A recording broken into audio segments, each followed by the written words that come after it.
بسم اللہ الرحمن الرحیم۔ السلام علیکم۔ شوہر کا بیوی سے پاگل پن کی حد تک پیار۔ ایک بوڑھی خاتون کا انٹرویو جنہوں نے اپنے شوہر کے ساتھ 50 سال کا عرصہ پرسکون طریقے سے ہنسی خوشی گزار دیا۔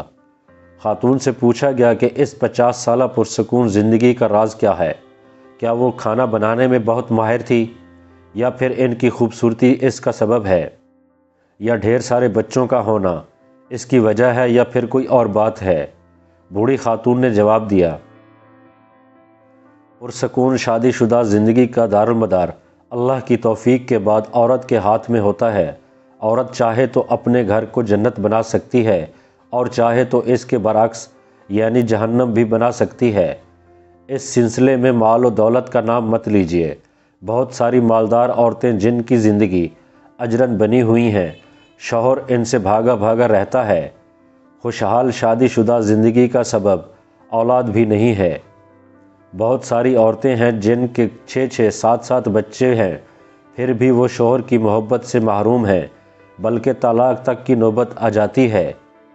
بہت ساری خواتین اعلیٰ سے اعلیٰ ترین کھانا پکانے میں ماہر ہوتی ہیں، دن بھر نئے سے نیا کھانا بناتی رہتی ہیں، لیکن پھر بھی انہیں ہر روز شوہر کی بدسلوکی کی شکایت رہتی ہے۔ انٹرویو لینے والی خاتون صحافی کو بہت حیرت ہوئی۔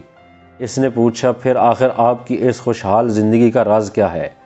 بوڑھی خاتون جواب دیا، جب میرا شوہر انتہائی غصے میں ہوتا ہے تو میں خاموشی کا سہارا لے لیتی ہوں، لیکن اس خاموشی میں بھی احترام شامل ہوتا ہے۔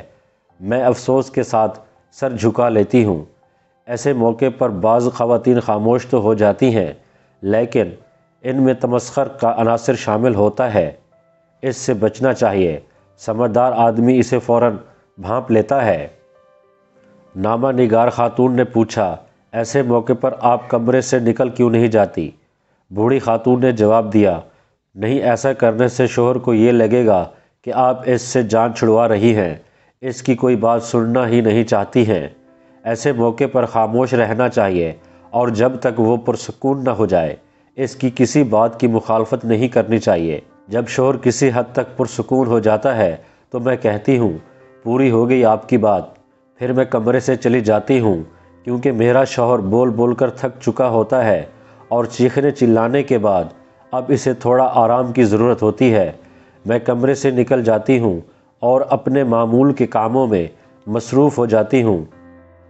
خاتون صحافی نے پوچھا، اس کے بعد آپ کیا کرتی ہیں؟ کیا آپ بول چال بند کرنے کا سوچتی ہیں؟ ایک آدھا ہفتہ بات چیت نہیں کرتی؟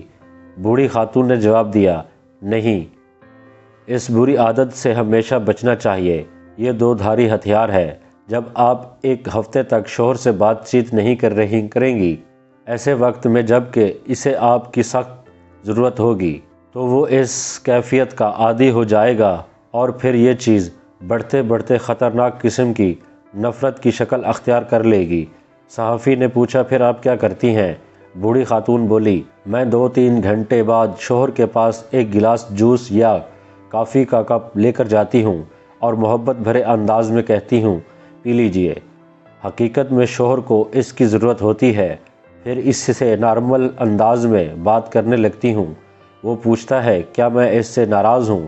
میں کہتی ہوں، نہیں تو۔ اس کے بعد وہ اپنی سخت کلامی پر معذرت ظاہر کرتا ہے اور خوبصورت قسم کی باتیں کرنے لگتا ہے۔ انٹرویو لینے والی خاتون نے پوچھا، اور آپ اس کی یہ باتیں مان لیتی ہیں؟ بوڑھی خاتون بولی، بالکل، میں کیوں اناڑی خاتون ہوں، مجھے اپنے آپ پر پورا بھروسہ ہے۔ کیا آپ چاہتی ہیں کہ میرا شوہر جب غصے میں ہو تو میں اس کی ہر بات کا یقین کر لوں، اور جب وہ پرسکون ہو تو اس کی کوئی بات نہ مانوں؟ خاتون صحافی نے پوچھا، اور آپ کی عزت نفس، سیلف ریسپیکٹ؟ بوڑھی خاتون بولی، پہلی بات تو یہ کہ میری عزت نفس اسی میں ہے جب میرا شوہر مجھ سے راضی ہو اور ہماری شادی شدہ زندگی پرسکون ہو۔ دوسری بات یہ کہ شوہر بیوی کے درمیان عزت نفس کی کوئی چیز نہیں ہوتی۔ جب بیوی اور شوہر ایک دوسرے کے لباس ہیں تو پھر کیسی عزت نفس؟ تو دوستو امید ہے آپ کو یہ کہانی پسند آئی ہوگی۔ اگر آپ کو یہ کہانی پسند آئی ہو تو پلیز کمنٹس میں اپنی رائے کا اظہار ضرور دیجیے گا اور ہمارے چینل کو سبسکرائب کر دیجیے گا۔ اللہ حافظ۔